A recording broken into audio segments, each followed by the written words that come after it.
Good afternoon, everyone.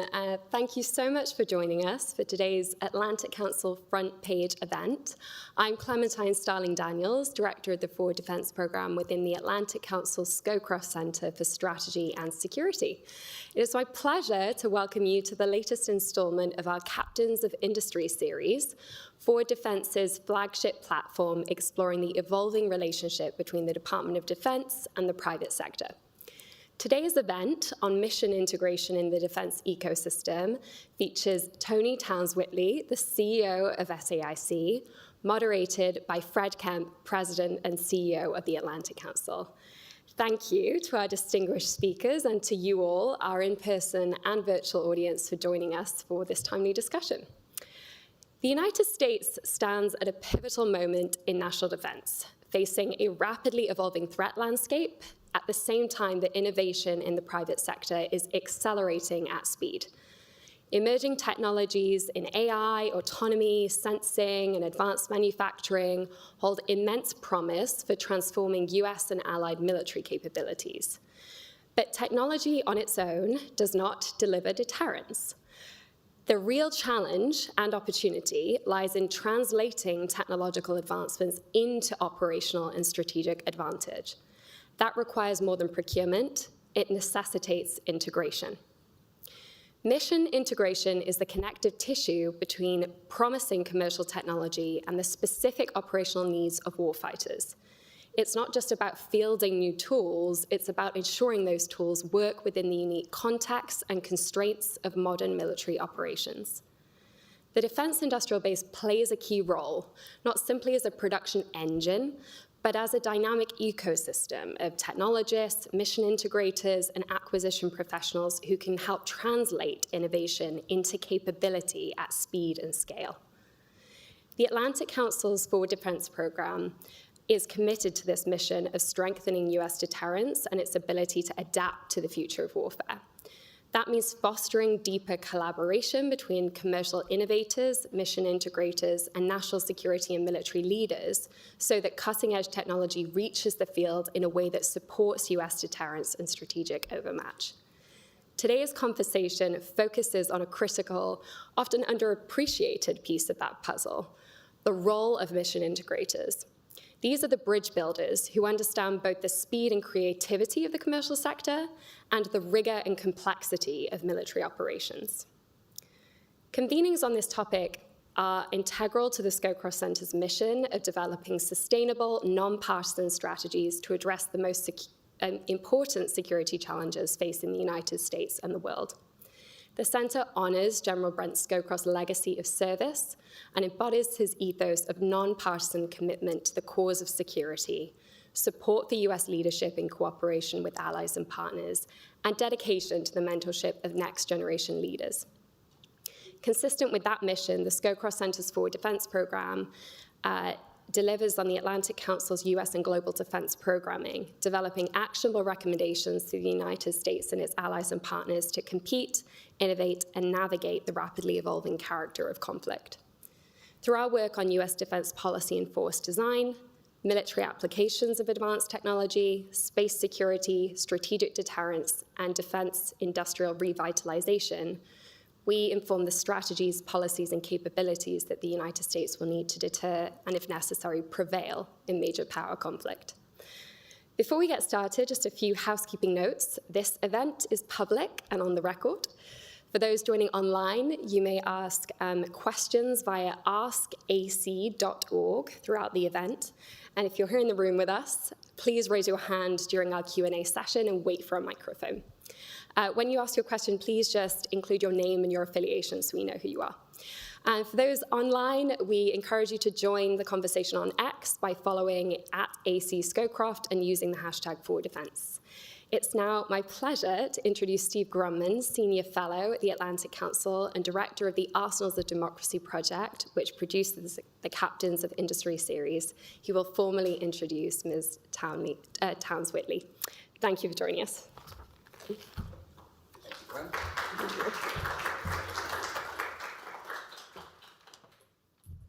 Okay, thanks very much, Clem. The mission of the just mentioned Captains of Industry series is to give senior executives of companies in defense, aerospace, and government services a prominent platform from which to address the public policies that shape their markets and the public interests that their companies serve. This afternoon's speaker, Toni Townes-Whitley, is the perfect embodiment of what this series is all about, what it aims to do. She stands at the helm of one of the most dynamic mission integration enterprises in the government tech sector, SAIC.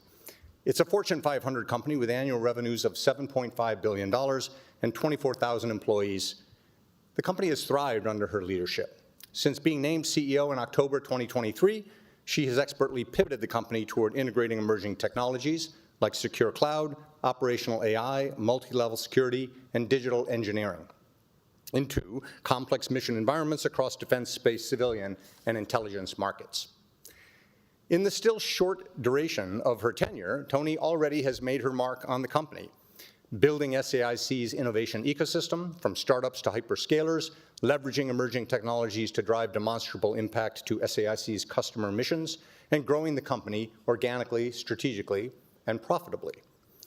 She has introduced a compelling vision around 5 national imperatives, which the company is dedicated to achieving over the next decade, and about which we are going to hear more presently.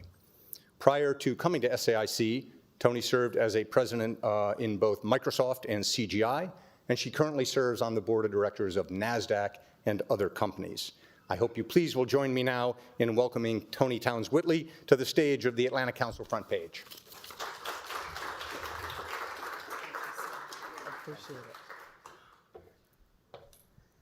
She sounds fantastic. I cannot wait to meet her. That CEO. Let me just tell you how pleased I am to be here.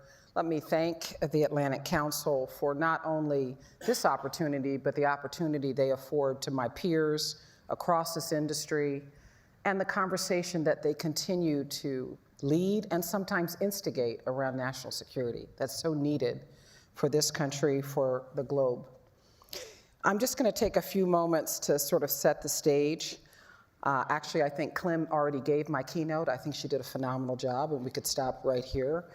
As she introduced the concepts of mission integration, of national security, and sort of the new, if you will, trends of how the Department of Defense, the intelligence sector, and all of our national security infrastructure are engaging with the private sector.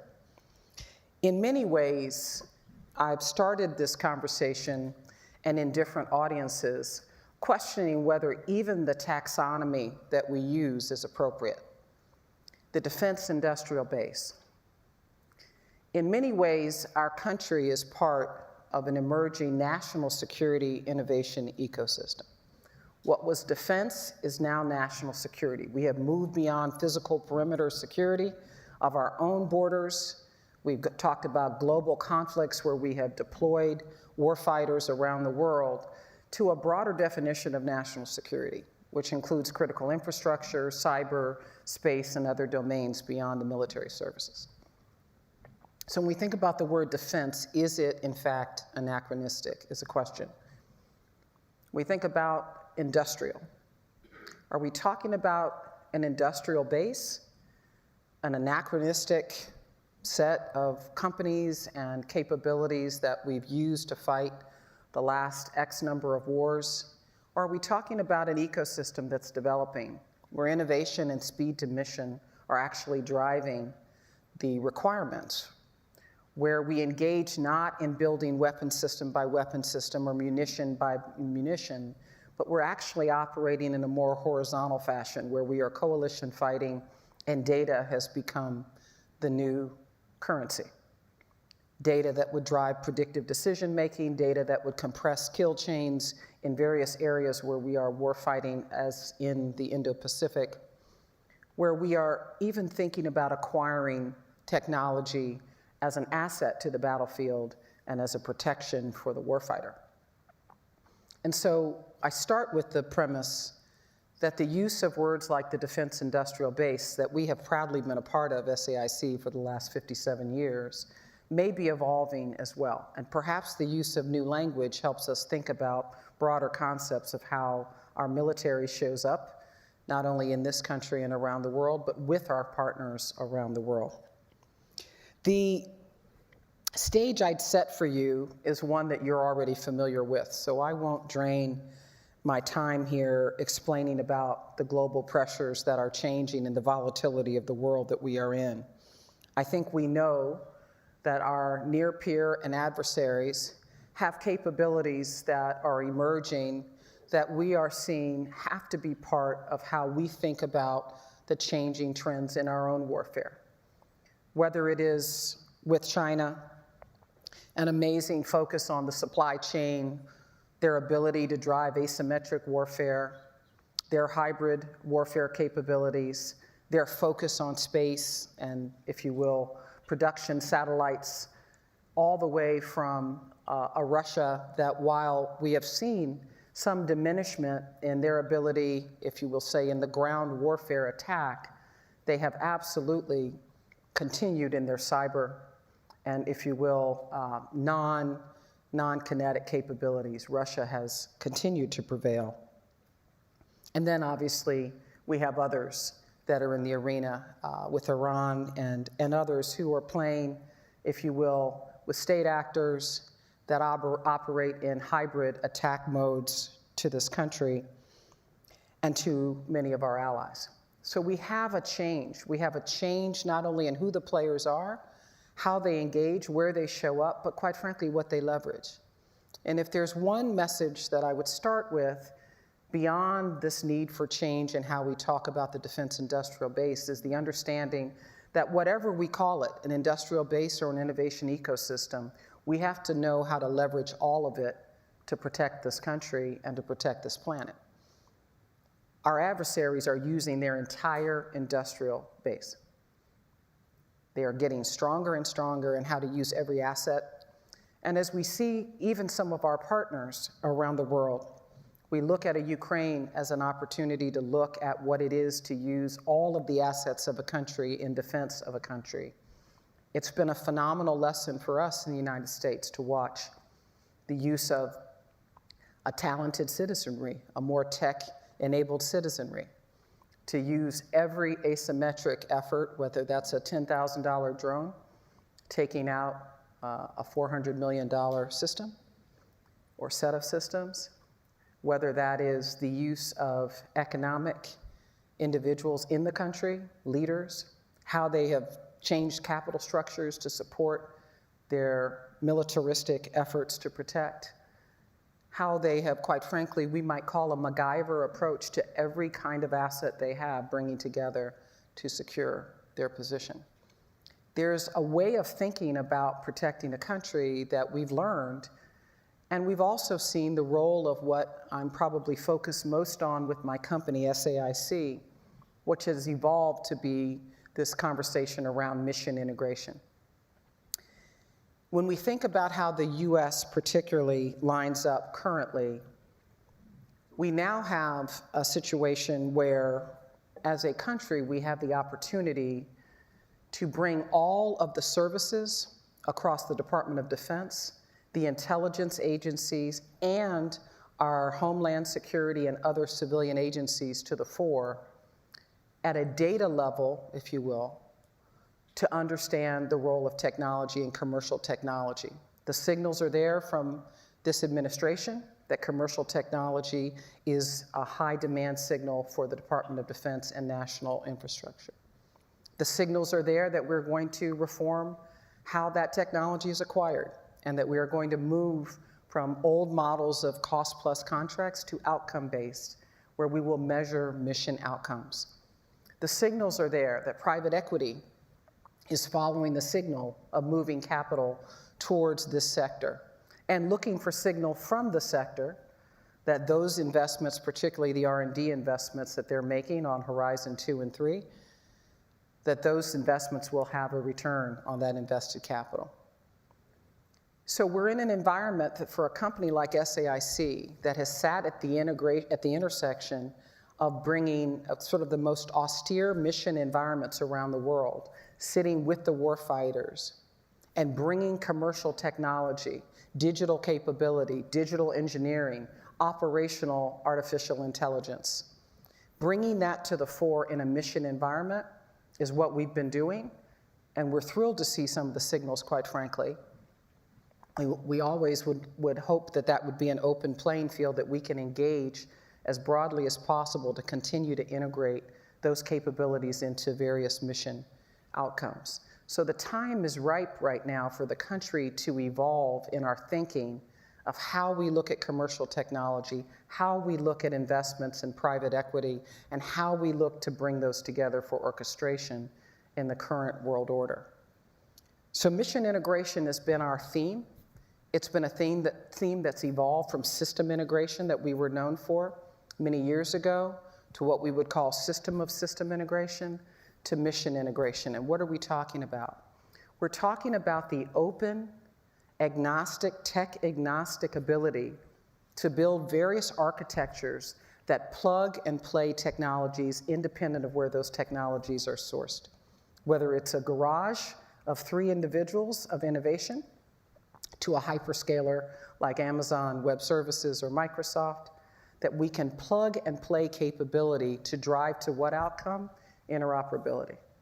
Number one issue facing our national security forces is the ability to have their tools, their predictive capabilities interoperable. Interoperable across services within the US and with the coalition partners we fight with. Interoperability is a complex, often right now digital challenge. Let me give you an example. When asked to, back from the Office of Secretary of Defense R&E organization, asked back in 2024, how would we demonstrate the ability to bring threat detection from intelligence sources across all of our military national security infrastructure and our 17 coalition partners? How would we demonstrate that we could address a threat, identify the threat, scope the threat in real time? Now, think about classification levels. You all are familiar, secret, top secret, or some of the unclassified. Think about that across 17 other countries and their classification levels. Think now about giving a warfighter only what they can see in a specified period of time within a coalition environment based on a classification level, based on a threat level.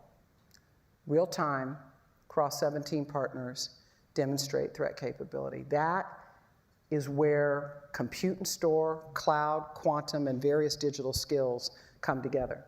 That's an ecosystem of partners. For us, it was AWS, Palantir, SAIC, and a number of other partners that came together over a period of time to demonstrate what is possible. And it was super successful to see that we could go across our entire national infrastructure ecosystem and those partners to be able to show what we would call a COP or a common operating picture to warfighters that have to make faster and faster decisions. And sometimes, quite frankly, in the spirit of AI and machine learning, machine-to-machine decisions without humans in the loop. That's when we talk about integration, you'll hear me say things like commercial technology, as important as it is, as critical as it is not the only answer for warfighting going forward. Our national security needs orchestration, it needs integration, and it has to drive toward interoperability. Mission integration is something that has evolved, and we have a simple formula that we use. We define it as a combination of mission experience. You have to be deep in the mission. I have 24,000 plus employees. 2/3 of those employees come directly out of missions. 1/3 of those employees are veterans. 2/3 of those have clearances. You have to be mission-minded. You have to understand and scope the mission correctly. And generally, individuals who have had mission experience have that capability. Second, you've got to have deep digital capability, whether it be in the area of digital engineering, operational AI. We call it operational because the artificial intelligence we're talking about is intelligence that has to be able to be used in a mission environment, in a warfighting environment, in a low-code environment for warfighters that don't have time for some of the cosmetic AI that we might use that they have to use in real-time decision-making. Cloud, secure cloud. How do you secure cloud capability in these large compute and store environments where we want to give the best tools to our warfighters and to our coalition partners? but it has to be secure, it has to have multi-cloud capability. And then all of the data, we focus as a team and as a company on the quality of data and how quickly data can be exposed, migrated, integrated, because AI over poor data is bad outcomes quickly. AI over poor data is bad outcomes quickly. And the cost of AI over poor data is, if we get too excited about AI without looking at data, is the cost to warfighters. So at the end of the day, we have this formula that says mission experience plus digital acumen, digital and technical and engineering acumen, plus an ecosystem of partners. Any company that tells you they can solve from Golden Dome to counter UAS, any company that tells you they can solve it end to end is not being honest with you. There is no single capability. I would argue that the innovation ecosystem that this country has to cultivate is one that includes academia, it includes startups, it includes the venture community, it includes hyperscalers like the company that I used to run in the US, Microsoft, it includes integrators like ourselves at SAIC, it includes hardware providers, software providers, and the magic and some of the mystery sits in the ability to not only collaborate, but to fundamentally integrate that technology. And that means you have to build in an open system, open architecture, so that you can move quickly. And no one owns the end game there. There's no vendor lock in that environment. So that means that companies have to make choices. And we've been pushing for companies to be held accountable for building in a more open environment. So that's our formula: mission experience, digital expertise of all forms of technology that are critical in enabling technologies, and an ecosystem. And oh, by the way, for the ecosystem, I think a recent quote I had is that technology will win battles, but you need an ecosystem to win a war. You can win a battle with some phenomenal tech, but if we are talking about durable, long-term regional conflict to win wars, you have to have an ecosystem of capabilities. In the Ukraine, when we were supporting the Ukraine early in the battle, we, in a matter of 3 weeks, put together 4 forms of technology that were needed for the Ukrainians to fight. It was a commercial off-the-shelf, device. We had a militarized telco company and a government telco company, commercial telco company. We then joined a defense contractor and a missile system. We brought these technologies together to allow the Ukrainians to fight faster and more broadly and to use everything they had in their arsenal. So the speed with which you can move is the speed with which you can integrate and drive towards compatibility, build towards compatibility, and leverage all that this country creates in the warfight. So I say to you that the role of mission integration has never been fully understood. We're not a great marketing company, we know that, kind of heads down in foxholes, we get that. But the role of mission integration has gotten bigger and bigger and more significant.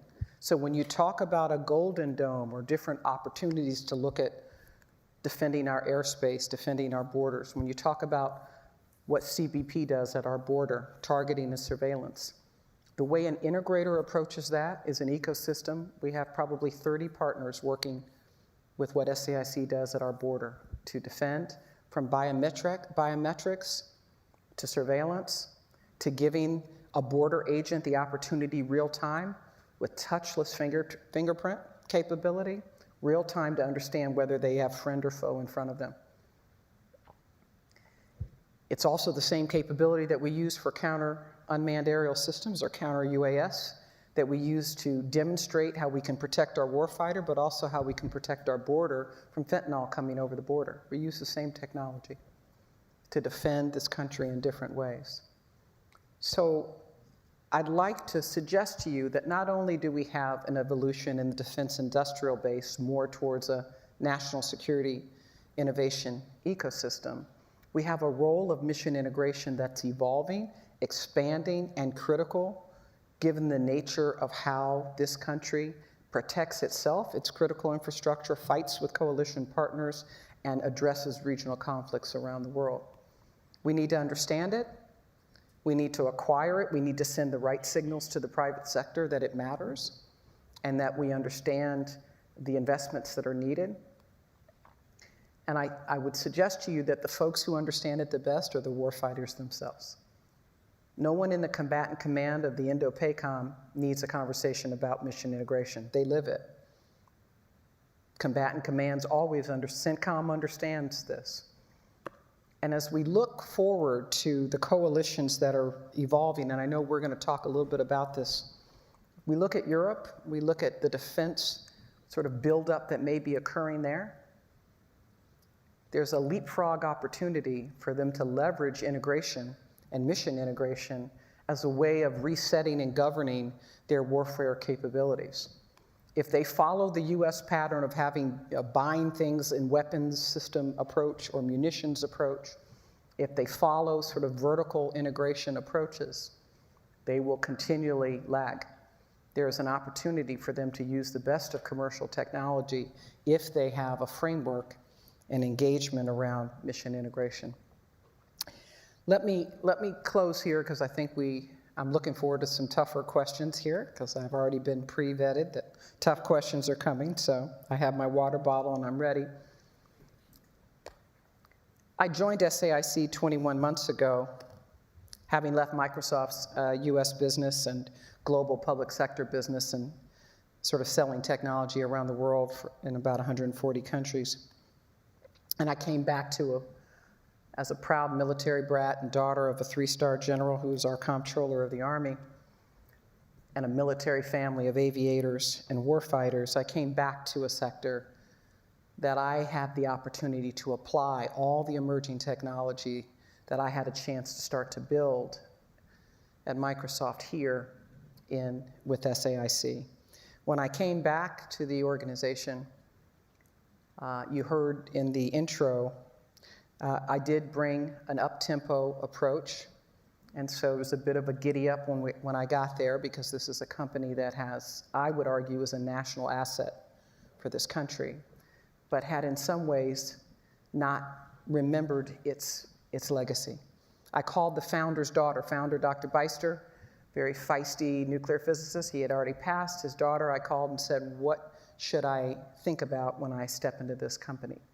She said, just remember the ethos that we do the hard things. We fight the hard battles and we fix the complex problems. Don't get confused. That's who we are. Don't lose that. And I brought the team together. We built a strategy that helped us do all the right financial things, grow the company, improve profit, improve margin, improve multiples, drive revenue. And halfway through that process, I was reminded by that conversation with Dr. Beister's daughter. And we stopped the process. I took a little bit of a sidebar and I sat with many members of the company and said, what are we getting wrong? That's how we got to 5 national imperatives. They don't come to work for my P&L discussion, as exciting as it is, and trust me, I give a very riveting P&L conversation. They don't come to work for the multiples. They don't come to work for the stock price. They truly don't. They come to work for the mission. So we shifted our entire strategy relative to, yes, we want to grow. We want to restate the company. We want to be market leaders. We need to show organic growth. We need to show greater profitability. We have to address our shareholders. But mostly, we've got to reinvigorate the mission. And that's how we came up with 5 national imperatives that include things like all-domain warfighting, undersea dominance, making sure that the United States remains the dominant undersea provider across the globe. We talked about border of the future. And that's not just protecting the border, that's ensuring that the border is inviting for all that we want coming into this country, all of the individuals and trade that we want to be able to traverse the border in a very modern way. So we built 5 national imperatives, and it's those 5 national imperatives that drive the company. So in wrapping up these comments, yes, mission integration is what we're about. You're going to hear us beat that drum. We're going to show you demonstrably how we're doing it, and I believe you'll see more and more of it going forward as a critical capability of this country. both externally in regional conflicts and internally in supporting and protecting our critical infrastructure. But when you first think about SAIC, and last think about SAIC, I would ask you to remember we solve tough problems. Gritty technology is what we call it. Light blue collar. We show up and we have a mantra. Heads down, get your work done. Heads up, be aware situationally, hearts open, show empathy. That's who we are. So thank you very much. Do you want to come up?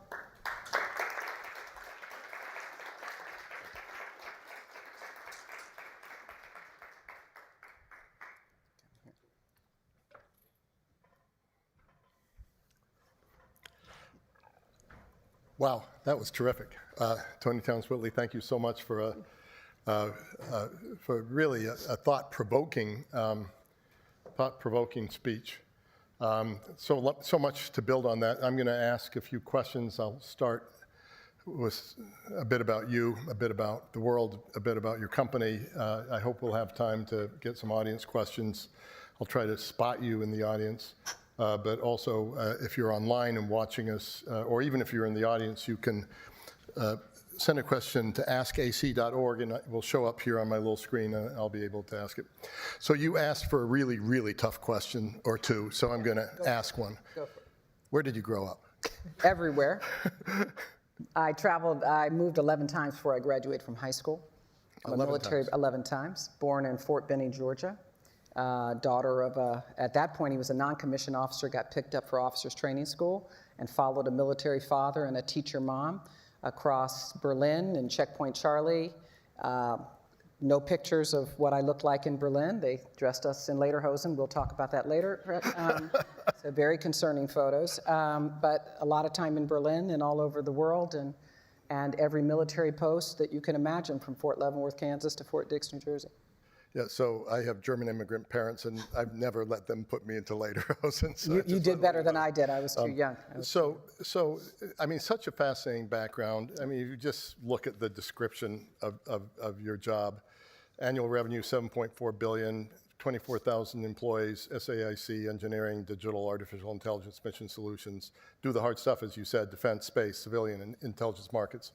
You had a lot of interesting jobs coming into this. Talk a little bit about your path to SAIC and how this job fits into that trajectory. Yeah, I've often said it's a full body workout, SAIC. This job is probably the culmination of my entire career. And at 61, I can look back and tell you from having been a military brat and traveling around the world and learning and having the empathy as well as the experience of being in the military and a military family. That's one component of it. I'm an economist by training, not a technologist. When I graduated from Princeton, I went to the Peace Corps for 3 years. You had to serve in our family. It wasn't whether you would serve, it was just when you would serve and where you would serve. And all of my brothers went military. I went Peace Corps in 3 years on the equator, learning a lot about myself and how proud I was to be American and how much I had to challenge myself on things that I found in my village. And my own, just really challenging my own biases that I learned in those 3 years. After that, coming directly into the government, working at GAO, writing blue books, where as a 20-year-old, I was walking into very senior offices in the government, challenging fraud, waste, and abuse. I was a little bit of an irritant and lost friends, but I did learn about the government writ large. And then I've worked sort of every part of the stack. I was with Arthur Andersen doing consulting in the Office of Government Services. I went all the way to the, if you will, we call the infrastructure level with Unisys, doing basically IT infrastructure to CGI, a Canadian headquartered company. I ran their federal business, and that was really more in platforms and enterprise, what we call ERP. And then the call from Microsoft to do software. So working up and down the stack and then working across government into other regulated industries. My last role at Microsoft was about a $17 billion portfolio, but I was managing healthcare, financial services, education, everything that was highly regulated. And so probably my affinity has been, how do you bring tech into highly regulated industries? And then how do you address the issues of governance, of ethics, of decision-making? And, the call to come back to SAIC, it doesn't get better than that. We salivated at companies like Microsoft to figure out how would we use our large language models over truly mission critical stuff, not the stuff in the lab or cosmetic tech, we call it, but really critical stuff. And here I am. I'm at the intersection. I think when I did my pitch to the board, I used a quote from Hamilton, the Broadway show. I said, look, I just want to be in the room where it happens. And they allowed me in the room, and it's happening, and we're doing it. Yeah, I know you are in the room where it happens. So how does, Princeton grad, economist, Peace Corps, I understand you're a pretty talented athlete as well. How does that economist, Peace Corps athlete person become a technologist planning, as you called it, National Security Innovation Ecosystem, which, by the way, is a term I really like a lot better than... in the DIB? Yeah, exactly. Well, thank you for throwing the athlete piece in. My kids are probably watching. They're going to challenge. There's going to be some challenge later tonight. But but I actually think seeing the field, I love every sport except for the one with the broom on the ice thing. I'm just not there. But other than that, I love every sport. And seeing the field is part of, as an economist, seeing the scatter plot and running a regression and getting to critical path is what I enjoyed. In many ways, that's what I brought to tech. It wasn't, my goal was not to just, in fact, when Satya Nadella, the CEO of Microsoft, was my closing interview, trying to close me to come to the company, we talked about Microsoft's evolution from being an ethos on building tech to applying tech. And I'm an applied innovation person. I love the application of the tech as a means to an end for me. And so you can apply a lot of economic models to tech. It's a language just like others. And so in many ways, the athletic part of my life and seeing the whole field and always sort of being in the positions of a center fielder in soccer or playing power forward in basketball, you name the sport, and a tight end in football, yes. Don't laugh, don't let Commanders, they still may need me. So I say that to say, all of that came to bear in terms of when I came to SAIC, what's the scatter plot of what's occurring in national security? What role has SAIC played historically? And how do we do pivots? And I came into the company with 4 pivots. It wasn't a big silver bullet growth strategy, it was 4 pivots. Our portfolio, could it be enterprise scale? Obviously, I was a bit snobby coming from Microsoft, checking to see if the technology really was enterprise scale. Did we have a distributed portfolio? Did we truly have digital skills? And then we said our go-to-market. How do we truly go to market with our customers? And let's challenge ourselves on a more mature go-to-market, more commercially driven go-to-market. I talked about our culture, which is a very polite culture. Imagine my culture, a lot of military, a lot of yes ma'am, no ma'am. But we've got to learn to challenge respectfully in the culture. So we started talking about, and do we see the company as an enterprise versus a lot of phenomenal entrepreneurs? And so we went to enterprise mindset, and the last was our brand, which we're working on. We're not the brand of SAIC is very well known, but it was fairly anachronistic. Everybody had a wonderful story to tell me about SAIC when they were 40 or 50, or their grandchild worked there, whatever, and everything was looking backwards versus forwards. So we're working on all 4 of those pivots. Thank you for that. So, and let's now do a pivot to warfighting in the world. Sure. I was really moved by what you said about Ukraine.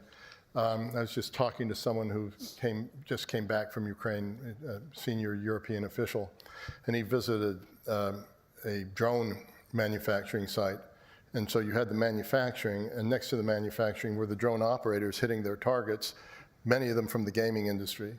And then next to them, all interconnected, were the engineers. And the drones, he says to me, after 2 months are obsolete because the Russians have already found ways to counter them. And they're making now in Ukraine from a 0 start to 4 million drones a year. They're producing 40% of their own weaponry, so things are moving fast. War in Europe, war in the Middle East, tensions with China, race for the commanding heights of technology. Things are really moving. Tell me what you're watching and how you think war fighting is going to change. How do we actually prepare for modern wars. It's really hard when Ukraine looks like a mixture of World War I and World War III at the same time. Yeah, I agree with you fully. Look, I think when you think about the speed, and we call speed to mission, you'll hear various organizations talking about increasing their speed to mission, getting to the various enabling technologies and their ability to be compatible and integrate. I think you start with an architecture, an environment, a platform that is open and interoperable. You've got to be able to plug and play just for the speed element alone. The reason they're doing 60-day turns on the drone innovation is because mimicry is real. And if you can mimic, you don't really have to make the upfront investment. You just wait for others and you mimic within a 60-day pattern, and countries and organizations are getting smarter and smarter at that. You look at this asymmetrical warfare. We as a country have spent a lot of money on exquisite satellites, exquisite capabilities, exquisite weapon systems, and you get a $10,000 drone that can take it out. All of a sudden, we start to look at just the production, the efficiency. I go back to my economics and say, how do we address asymmetric warfare? Well, it's not that different from my perspective to our satellite discussion in this country. We still have exquisite satellites, and we need them at geostationary levels all across the world. But satellite capability now has gone to diffuse production satellites, SatCube, and all of those capabilities are about agility and bringing that technology into the actual warfight. So whether it's contested logistics, contested airspace, contested undersea, the speed with which we do that suggests openness in architecture and true plug and play. That technologies can be built that can be made compatible. And there are organizations, that's what they do. They make technologies, no matter where it's built in the commercial space, compatible for a military environment. And I think the speed of compatibility is going to be, if you will, a little more of the pacing mechanism than just the commercial tech itself.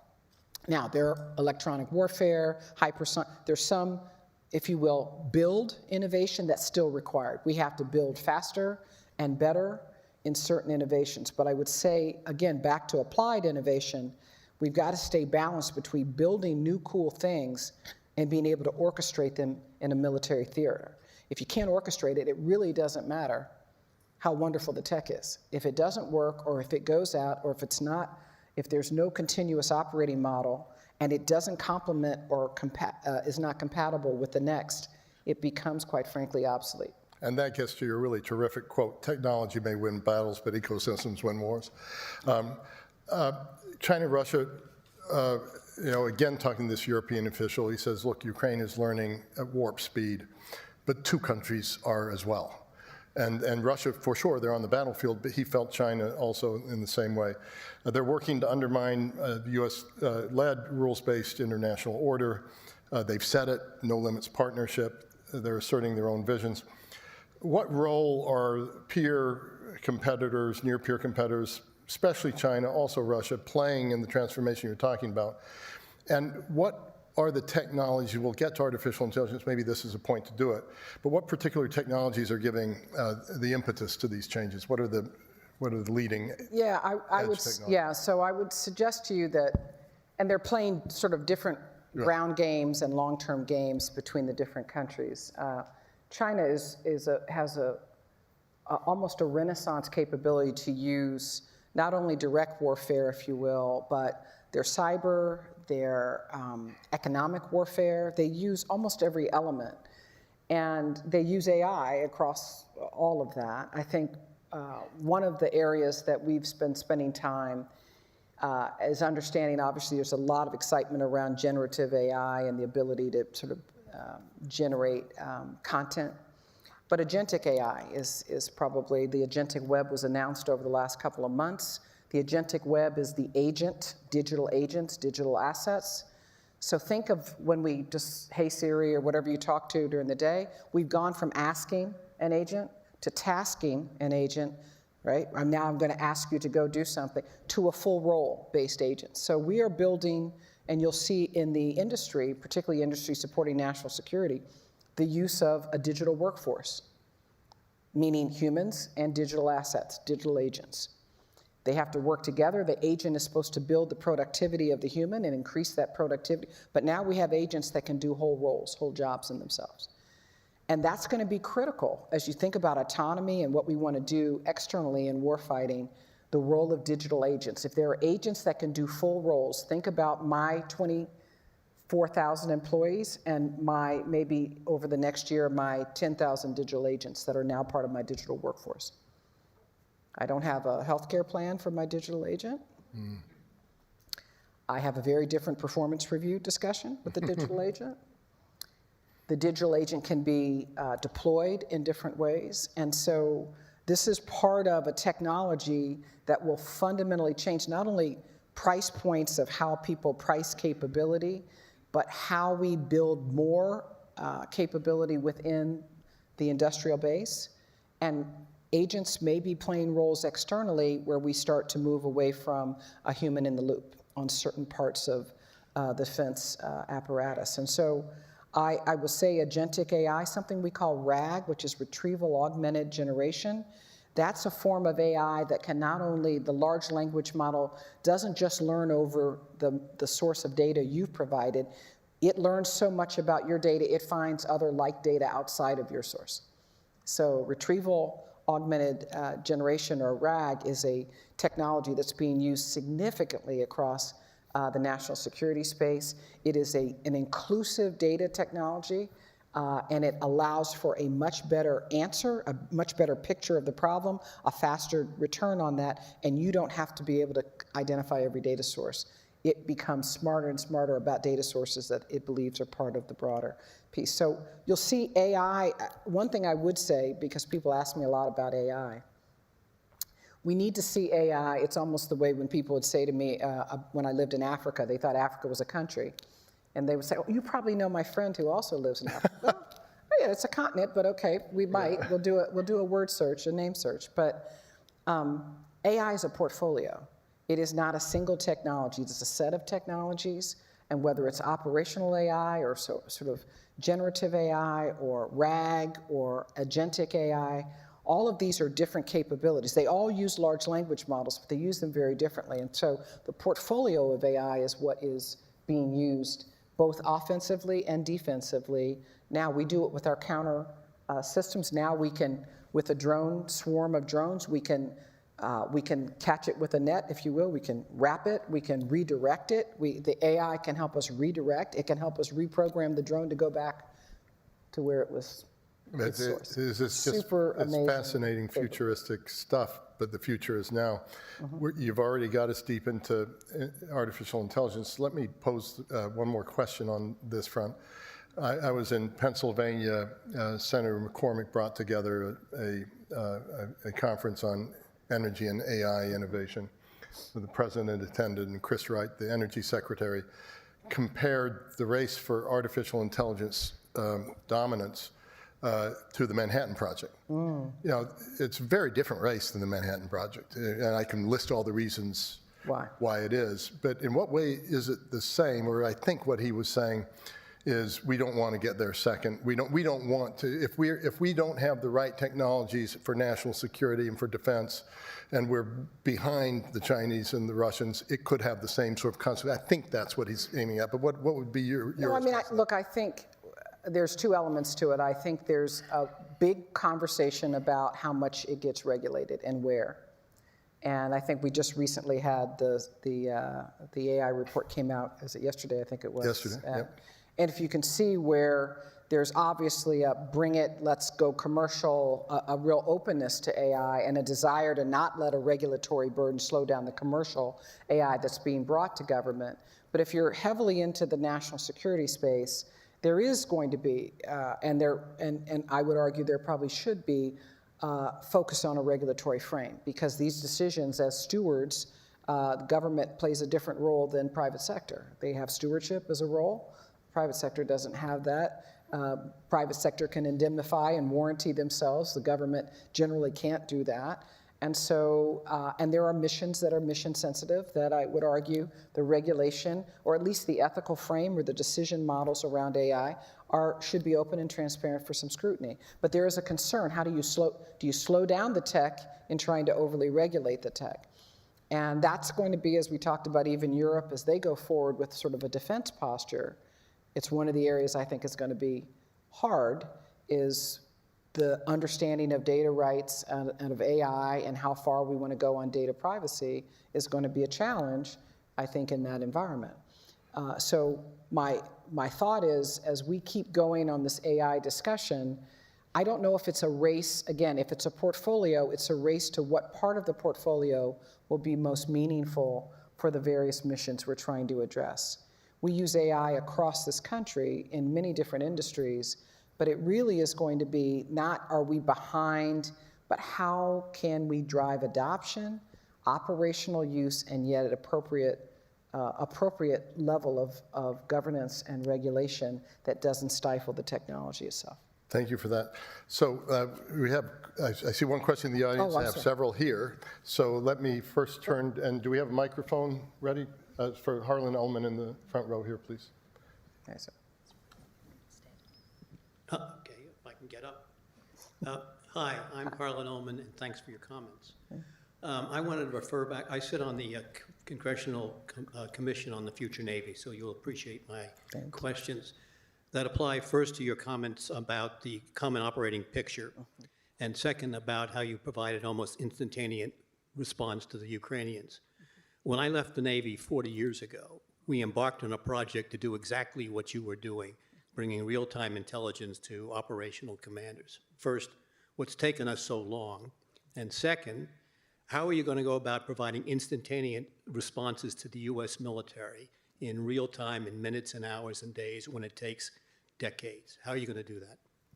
So what's taken us so long, I think, is probably something you've experienced, sir, which is the stovepipe nature of our military and the different titles and authorities that we have across the military between DoD and intelligence are some of the largest blockers to being able to do data integration and real-time analytics.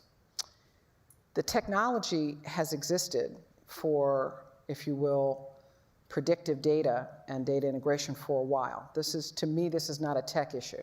This is a policy issue, this is a structural issue, and this is around classifications and what is the signal where data integration becomes acceptable across our various parts of government. The reason we were able to demonstrate it is we had an exception. They wanted to demonstrate it was a conscious choice for the Valiant Shield effort. It came out of OSD, out of the R&E budget, and they said, go demonstrate it, and we're going to give you every exception to Title 10 and 50 and the various integration authorities. It's scalable when that exception becomes the rule. Now, there are reasons we have, things have grown up over time, and I'm not suggesting that the rationales that were in place 40 years ago, 30 years ago, weren't appropriate for the time. But in many ways, DoD has challenged the Navy as well in moving from sort of a network-centric to a data-centric approach. The way they look at warfare, and sir, we proudly used a technology just to rebuild the Mark 48 heavyweight torpedo. We stopped making those torpedoes. You know, the production line shut down. And yet we're in the Indo-Pacific trying to look at a Taiwan target, and what do you need now? A Mark 48 heavyweight torpedo. When they asked us, and they brought all the companies in, we used digital engineering, the technology, to recreate a production line, which I think is a phenomenal story of how tech is not just about applied tech in a certain environment, how tech can be used to recreate capabilities we may need. And so we have this capability. But again, what slows us down are more policy-oriented. How do we do procurement, supply chain? You know what it is to build these. And so we have examples, wonderful, our Joint Fires Network. I can name examples, what we do right now at the border with CBP. We have exceptions to be able to bring data together across different parts of the government in a real-time capability. But it is exception-based right now. It is not the rule. And I think we have to think about when are we willing to shift to take an exception model into the rule. Providing capability instantaneously as you do in Ukraine to the military here. Yes, we are doing that currently. We're doing that in pockets. It is not happening broadly. It's happening in pockets. We're doing that, as I mentioned, with the compression of the kill chain with the Joint Fires Network. That's what we're doing in the Air Force Battle Management System, which we call a cloud-based C2, what we're doing with NORAD. We have many examples, but they are unique examples with some exceptions to authorities that allow us to do it. Yeah.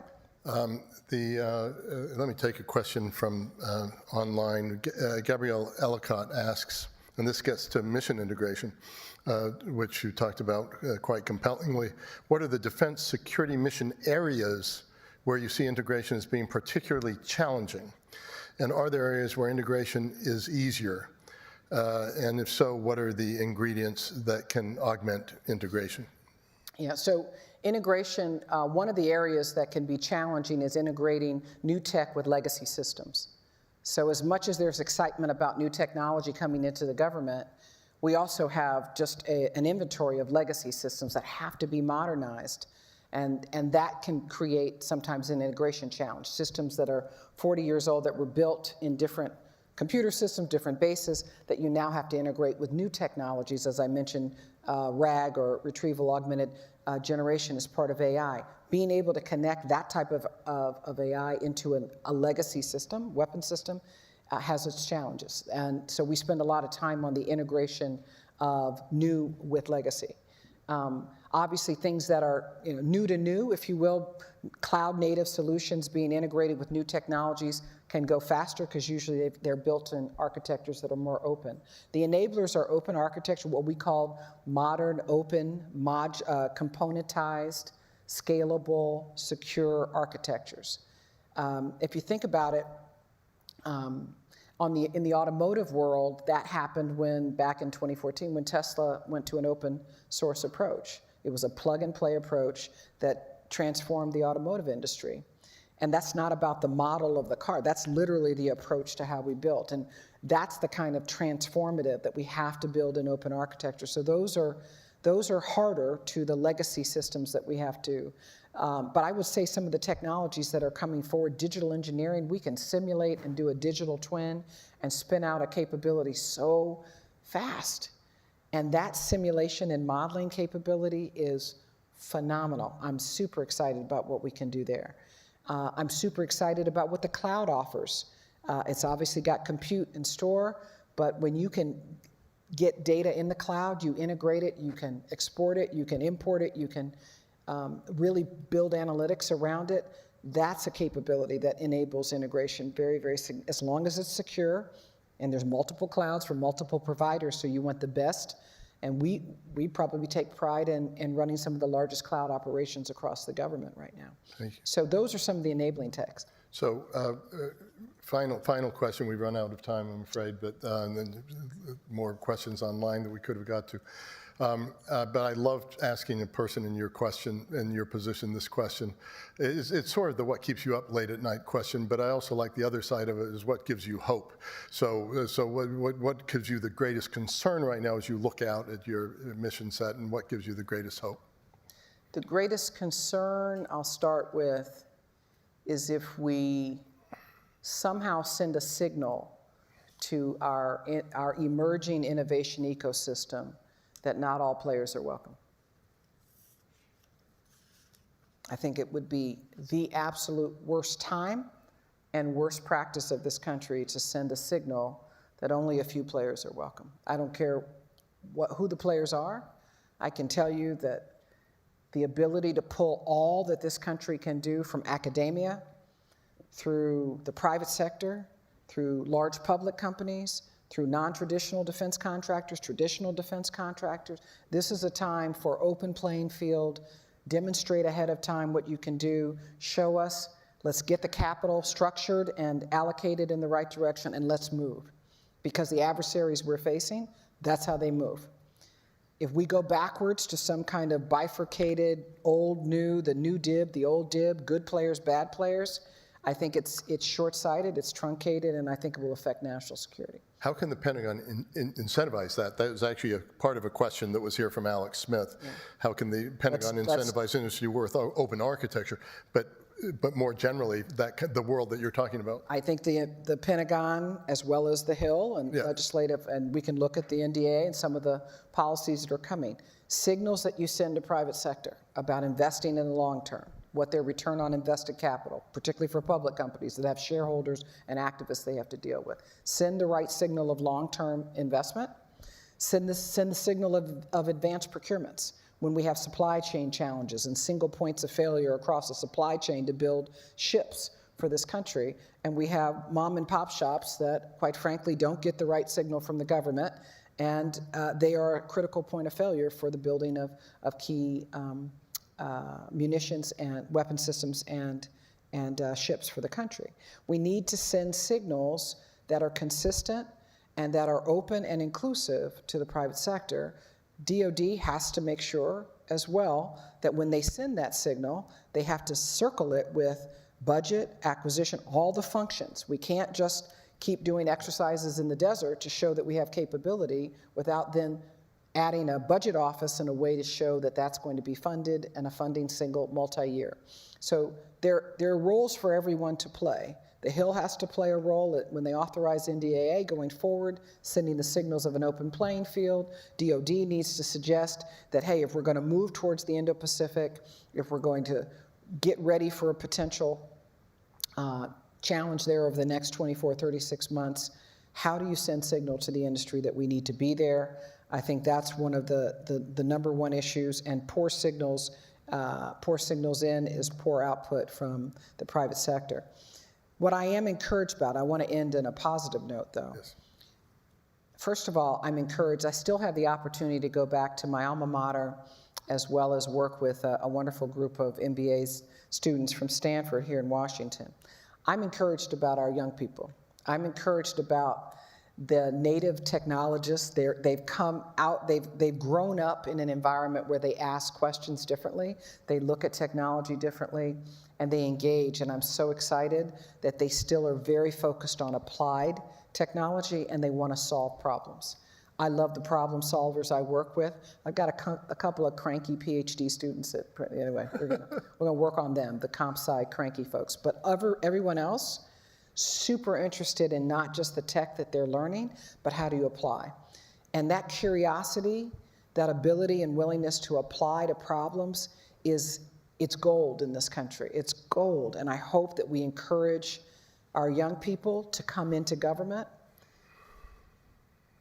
Last few months notwithstanding, for some of them who felt a real question about what does it mean to come into government, let's keep encouraging public sector.